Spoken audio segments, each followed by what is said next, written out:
El Ministerio Internacional Reinando en Plenitud presenta el estudio bíblico de hoy. Pastor Jorge Matallana.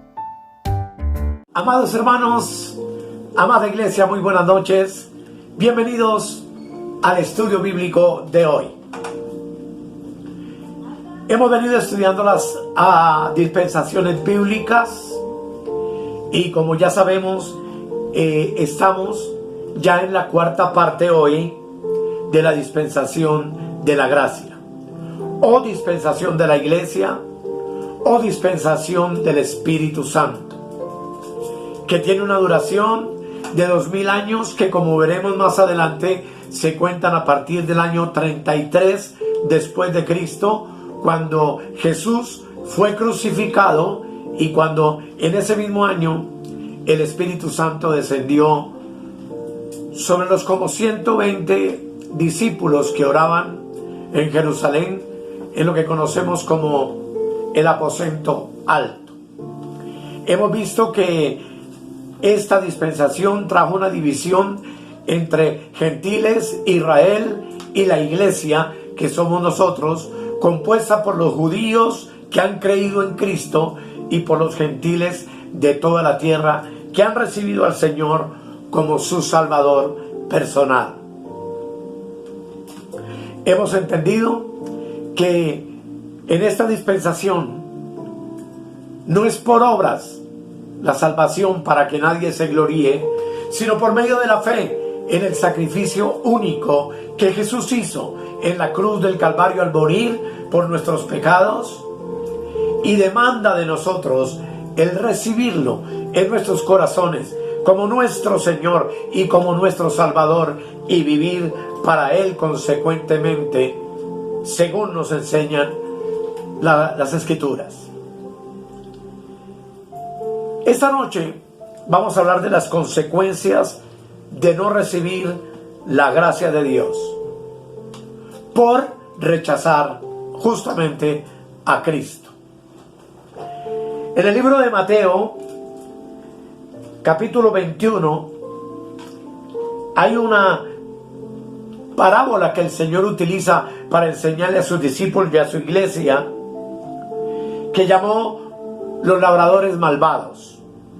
En el versículo 37 al 41 del capítulo 21 dice la palabra de Dios: finalmente les envió su Hijo diciendo.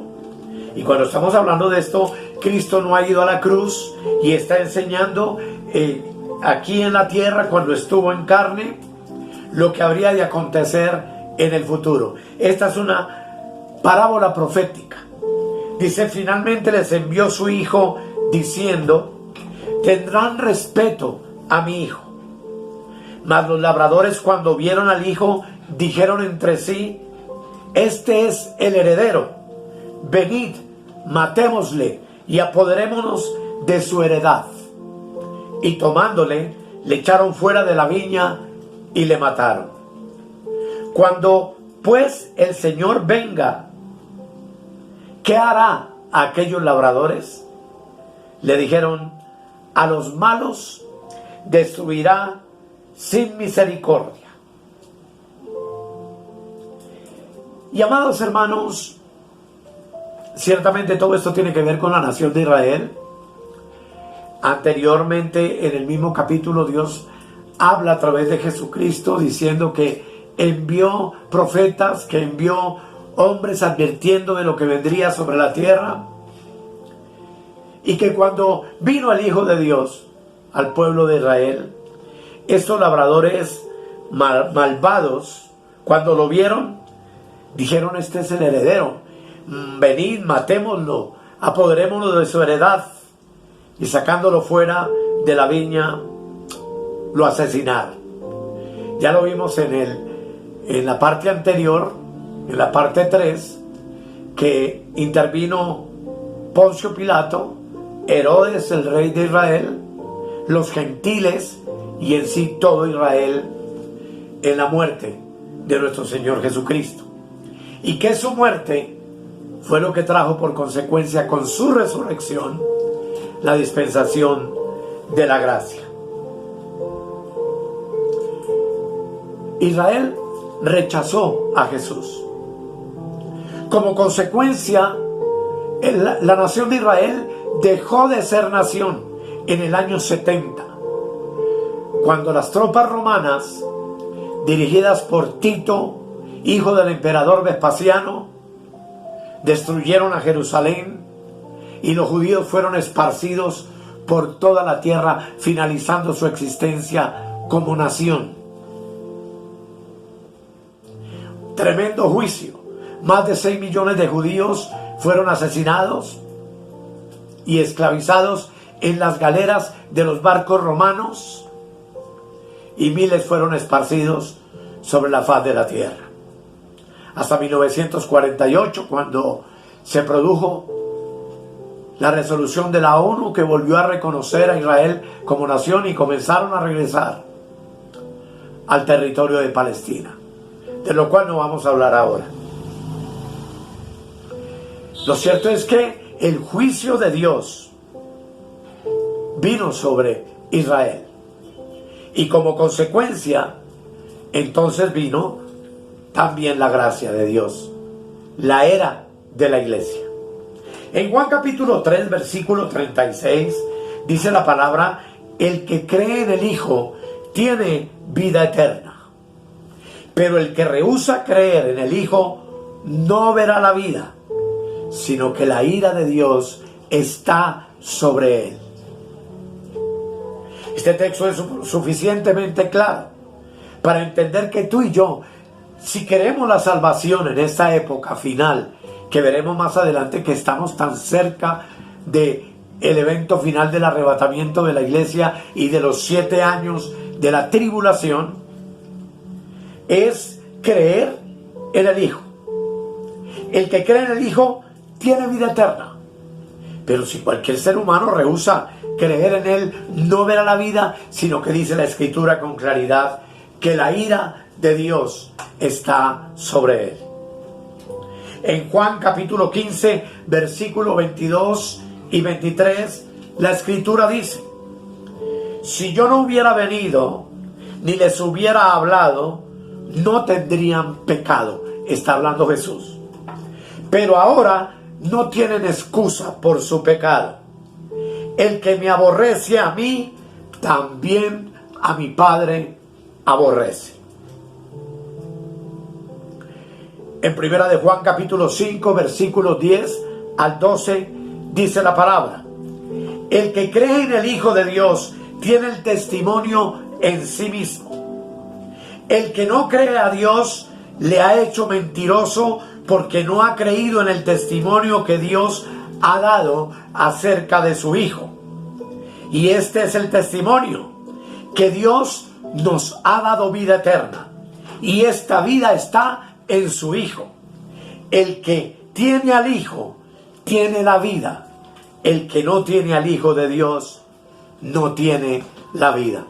Más claro, mis amados, no puede ser nuestro Dios en cuanto al revelarnos la necesidad de estar convencidos de tener a Cristo en nuestro corazón, de tener al Hijo, porque el que tiene el Hijo tiene la vida, de creerle a Dios que envió a su Hijo unigénito, que murió en la cruz del Calvario y resucitó al tercer día para darnos vida y para darnos abundancia de salvación. Y amados hermanos, Dios nos ha dado vida eterna, y esa vida eterna está en la persona del Hijo de Dios. Pero el que no tiene al Hijo no tiene la vida. Ahora bien, eso es para todos los que en este planeta deciden no creer en Cristo, rechazar la obra de Dios a través de su Hijo y de la gracia que Dios nos ha ofrecido gratuitamente a través de colocar nuestra fe en este sacrificio del Hijo de Dios. Pero hay consecuencias también de rechazar la gracia después de haberla recibido. Hoy por hoy muchas personas no entienden que la máxima expresión del amor de Dios y su misericordia es haberle dado su gracia al pecador. Lo lamentable es que esa gracia es pisoteada por hombres que describe la Escritura en 2 de Timoteo, capítulo 3, del 1 al 8, que como veremos tienen apariencia de piedad. Es decir, profesan el cristianismo, pero un cristianismo de labios. Pues dice de ellos que vendrían tiempos peligrosos sobre la tierra, porque hay hombres amadores de sí mismos, avaros, vanagloriosos, soberbios, blasfemos, desobedientes a los padres, ingratos, impíos, sin afecto natural, implacables, calumniadores, intemperantes, crueles, aborrecedores de lo bueno, traidores, impetuosos, infatuados, amadores de los deleites más que de Dios. Y agrega que tendrán apariencia de piedad, pero negarán la eficacia de ella. En uno de los temas anteriores hablamos sobre la marca de la bestia, que es el 666, y justamente vimos este texto en donde el 666 es sumamente claro. Mis amados, esta clase de hombres que tienen apariencia de piedad es lo que la Biblia llama apostasía. En 2 de Tesalonicenses capítulo 2, el versículo 3, dice la palabra: nadie os engañe en ninguna manera, porque no vendrá sin que antes venga la apostasía y se manifieste el hombre de pecado, el hijo de perdición. Antes de que Cristo venga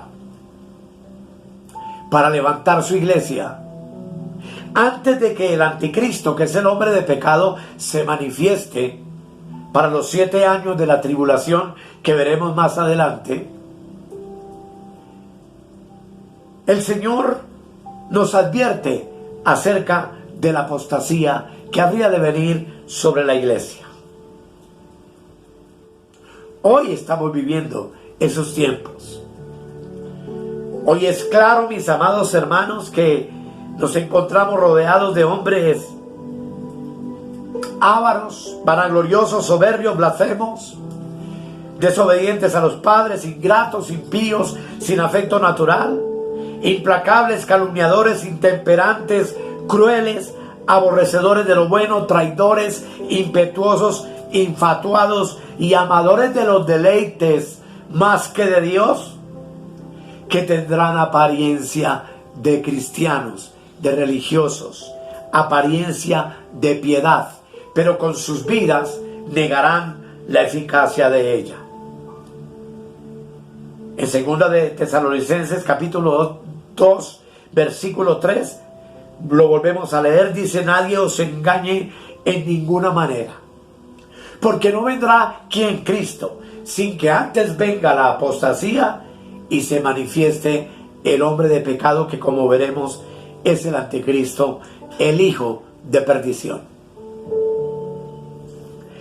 En 1 de Timoteo capítulo 4 versículo 1 dice: pero el Espíritu dice claramente que en los postreros tiempos algunos apostatarán de la fe, escuchando a espíritus engañadores y a doctrinas de demonios. Amados, esto es sumamente delicado, sumamente claro para que tú y yo lo comprendamos. Vivimos tiempos de apostasía, como lo veremos en la iglesia de la Odisea. Vivimos tiempos en que la gente ha apostatado de la fe, de poner su confianza completa en la obra de Cristo, de descansar en el Señor, de vivir para el Señor, y se han dedicado a escuchar espíritus engañadores y a doctrinas de demonios que pululan por muchas partes. Y lo más trágico, en muchas comunidades o congregaciones que a sí mismas se denominan cristianas, pero que han apartado su corazón de la fe en el Señor Jesucristo. Lo cual nos serviría para definir entonces que la apostasía es el apartarse de la fe en nuestro corazón. Los apóstatas se apartan de la fe, pero no abandonan la práctica externa del cristianismo. La apostasía trae como consecuencia el ineludible juicio de Dios y traerá como consecuencia también los juicios apocalípticos. En 2 de Tesalonicenses, capítulo 2, versículo 10 al 12, dice la palabra: y con todo engaño de iniquidad para los que se pierden, por cuanto no recibieron el amor de la verdad para ser salvos. Por esto Dios les envía un poder engañoso para que crean la mentira, a fin de que sean condenados todos los que no creyeron a la verdad, sino que se complacieron en la injusticia. Amados, cuán serio y cuán delicado es este asunto. Aquí no queda sino una pregunta: ¿has puesto tú realmente tu confianza en Cristo Jesús como tu Señor y Salvador? ¿Le amas, le adoras, escudriñas la palabra y vives para Él en medio de toda esta generación apóstata? Porque si no es así, quiere decir que Dios puede enviarle al hombre un poder engañoso para que crea la mentira, con el propósito de que sean condenados todos los que no creyeron a la verdad. Déjame decirte que la verdad es Cristo y que la verdad única que existe en este cielo y esta tierra es la palabra de Dios. Y hemos dicho suficientemente con anterioridad que tú y yo necesitamos aprender a no pensar más allá de lo que está escrito. Porque el grave problema de la apostasía es que hay miles de hombres que se han autoproclamado apóstoles y profetas y predican desde un púlpito a grandes multitudes. El problema no es la multitud, el problema es qué es lo que están predicando. Porque si un hombre o un ministro, un hombre de Dios se para en un púlpito, ha de ser únicamente para abrir la palabra de Dios y para predicar lo que está escrito en la palabra de Dios. El resto son fábulas, son cuentos, son mentiras, son doctrinas de demonios. Y lo trágico es que miles de personas caen en ese engaño y ciegamente siguen a líderes que son también ciegos, guías de ciegos, conduciendo finalmente a una multitud hacia la apostasía y hacia la destrucción de sus vidas y de sus almas. De ellos, 2 de Pedro capítulo 2 versículo 17 dice: estos son fuentes sin agua y nubes empujadas por la tormenta, para los cuales la más densa oscuridad está reservada para siempre. Porque mejor les hubiera sido no haber conocido el camino de la justicia, que después de haberlo conocido volverse atrás del santo mandamiento que les fue dado. Pero les ha acontecido lo del verdadero proverbio. Como dice la Escritura, de manera tremenda, dice: el perro vuelve a su vómito y la puerca lavada a revolcarse en el cielo. Esto no es un juego, amados. La vida cristiana no es un juego. Aquel que confiesa a Jesucristo como su Señor tiene que pagar el precio de su confesión. No es que yo recibí a Cristo hoy y mañana ya sigo viviendo como he vivido toda la vida. Porque entonces eso sencillamente indicaría que nunca tuvo un encuentro personal, real con el Señor.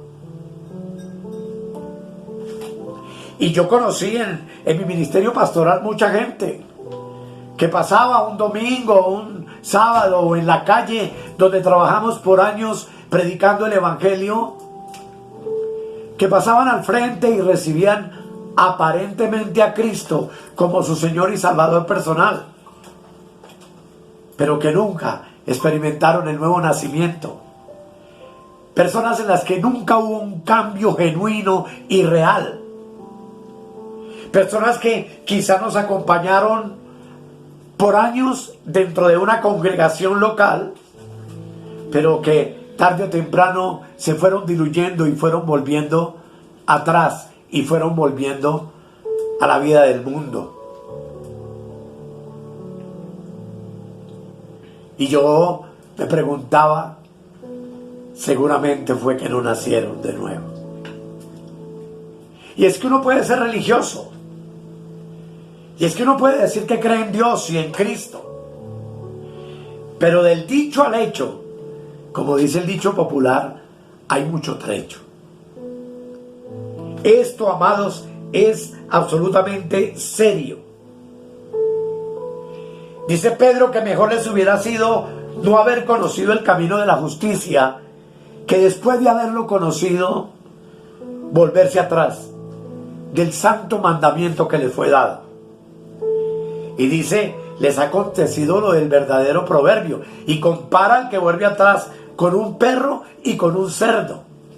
Pues dice, el perro vuelve a su vómito y la puerca lavada a revolcarse en el barro, en el cieno, en el lodo, en el pecado. Que mi Señor nos ayude a entender esta verdad y a tomarla con la seriedad con que debe ser tomada.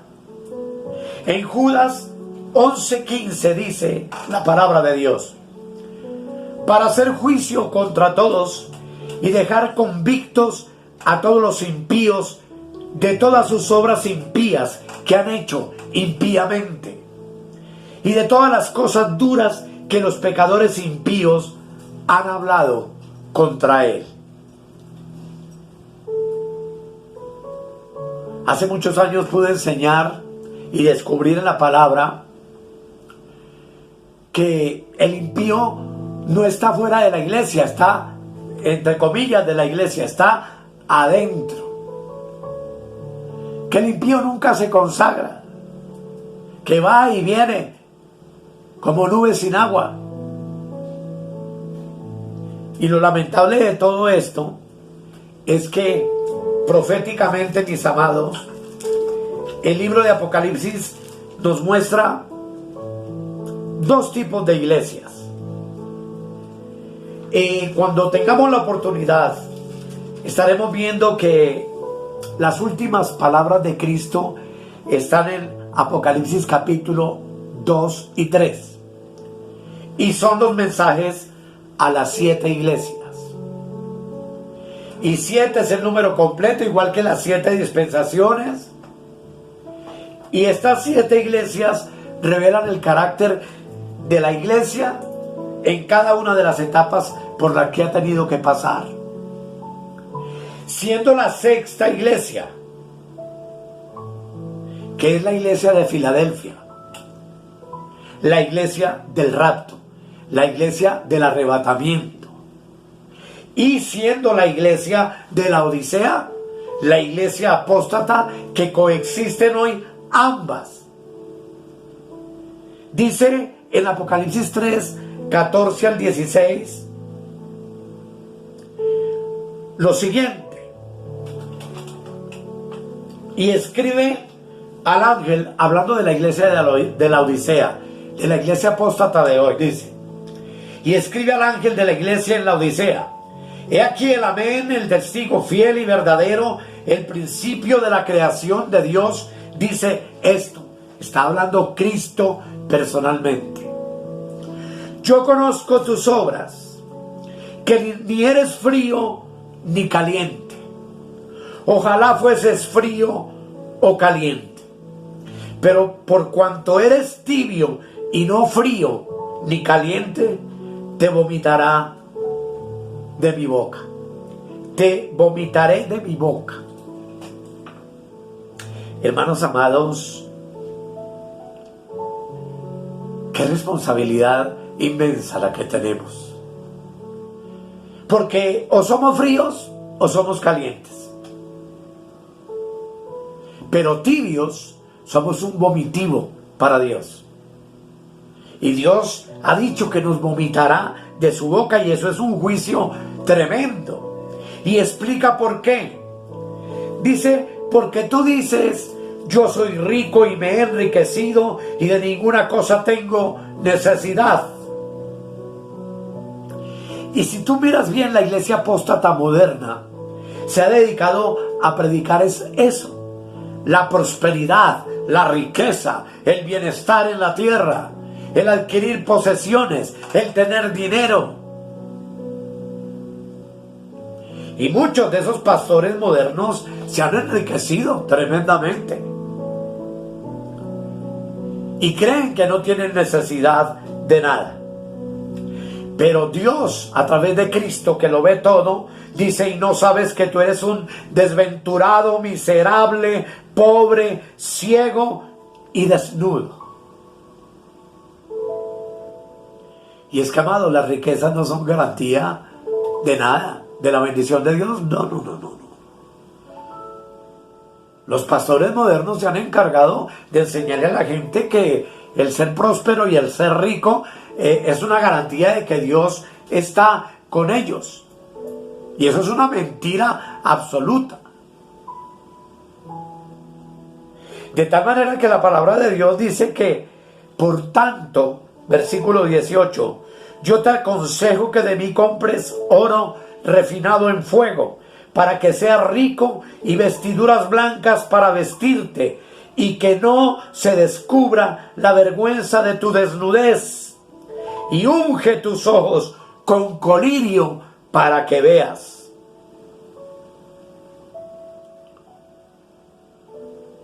Amados, el oro es tipo de la gloria de Dios, y el fuego es tipo de la prueba de Dios en nuestras vidas. Nuestra fe tiene que ser probada con fuego. Y cuando hemos pasado la prueba, somos ricos. Pero no en dinero, ni en fortuna, sino que somos ricos en el Espíritu. Somos fortalecidos por Dios de una manera sobrenatural y maravillosa. Y se aconseja a estos creyentes de la Odisea que compren vestiduras blancas para vestirse, para que no se descubra la vergüenza de tu desnudez. Y dice, y compre colirio para los ojos, para que veas. Y ese colirio son como espiritualmente las gotas del Espíritu Santo, que nos permiten vernos realmente como somos y ver al Señor tal como el Señor es.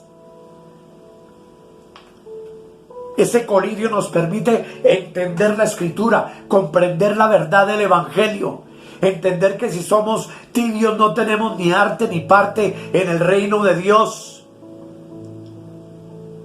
Que el reino de Dios es solamente para los fervientes, para los ardientes en el Espíritu, para los consagrados, no para los legalistas, no, sino para hombres y mujeres que verdaderamente hemos aprendido a descansar y a poner en Cristo nuestra mirada y a confiar en su protección, en su amor, y a entender que el querernos enriquecer en esta tierra solo traerá destrucción, solo traerá engaño y maldad a nuestras vidas. Pues la misma palabra dice que Cristo nos enseña a vivir en esta vida tranquilamente y a estar contentos con lo que tenemos ahora, porque Él ha dicho, no te dejaré ni te desampararé. Preciosos hermanos, la justicia de Dios va a ser ejecutada en breve sobre este mundo. Un mundo impío, un mundo lleno de maldad, un mundo donde aún el mismo Papa Francisco, que es el príncipe de los apóstatas sobre la tierra y un falso profeta, ha dicho que los homosexuales y las personas de diferentes sexos pueden casarse sin ningún problema porque también son creación de Dios, hijos de Dios. Eso es una blasfemia, eso es una mentira. Dios aborrece todas estas cosas. Y la iglesia profesante de hoy, aún el mismo Papa Francisco ha dicho que la Biblia es obsoleta, que está tratando de crear un libro nuevo para la iglesia. Una iglesia idólatra, una iglesia que ha traído sobre la tierra tanto engaño y tanta mentira, pero de la cual tampoco escapa hoy muchas iglesias y comunidades, entre comillas, cristianas, que han abandonado la fe y que, como dice la palabra del Señor, han dejado al Señor fuera de la iglesia. Y eso es algo bastante trágico, pues el versículo 20 de Apocalipsis 3 dice: he aquí yo estoy a la puerta y llamo. Lo que quiere decir que muchas congregaciones apóstatas adoran a Cristo a su manera, viven sus vidas cristianas a su manera, pero Cristo está afuera procurando entrar y no lo dejan. Dice: aquí yo estoy a la puerta y llamo. Si alguno oye mi voz y abre la puerta, entraré a él y cenaré con él y él conmigo. Creo que esta noche ha sido suficiente para que tú y yo entendamos la necesidad de abrir la puerta de nuestros corazones, de nuestras congregaciones, de nuestras comunidades a Cristo, para que Cristo sea el Rey, el Señor, el dueño entero de nuestras vidas, el dueño entero de nuestros hermanos que profesamos amar a Cristo, y que podamos entender que ser cristiano no es solamente cristiano de palabras y cristiano de templo, de capilla, cada domingo, sino que la palabra de Dios es supremamente clara en cuanto a la necesidad de aprender de Jesús a ser mansos y humildes de corazón, para que podamos hallar descanso para nuestras almas. Este tema no ha terminado. Continuaremos en la próxima ocasión. Pero a manera de reflexión, hagámonos una pregunta. ¿Hemos creído de verdad en Cristo? ¿Hemos recibido la verdad de la palabra de verdad en nuestros corazones?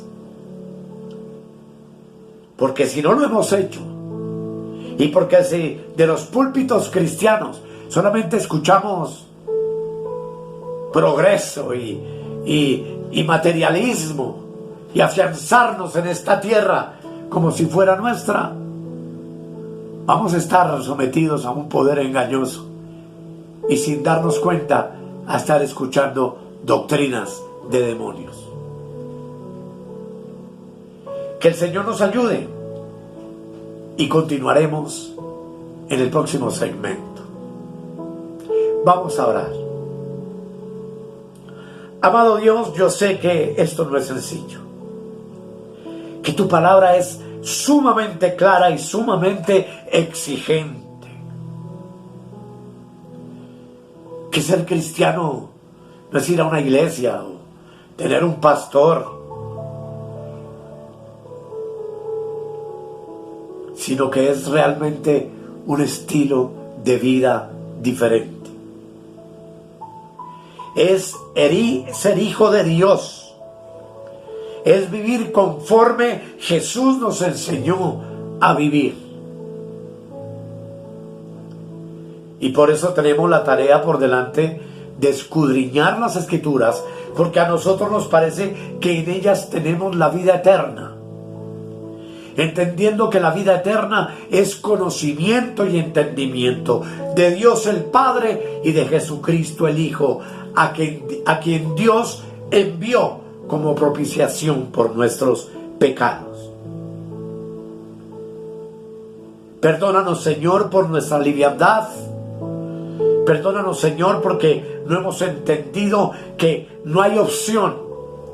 O somos fríos, lejos de Cristo, o somos calientes y permanecemos en la fe y llenos del Espíritu Santo. Porque si aceptamos la tibieza y la mundanalidad de la iglesia moderna, finalmente vamos a ser vomitados de la boca de Dios. Gracias, Señor, por tu palabra y gracias por esta noche. Enséñanos a vivir como tú viviste. Enséñanos a ser ejemplo de vida para otros. En el nombre de Jesús. Amén.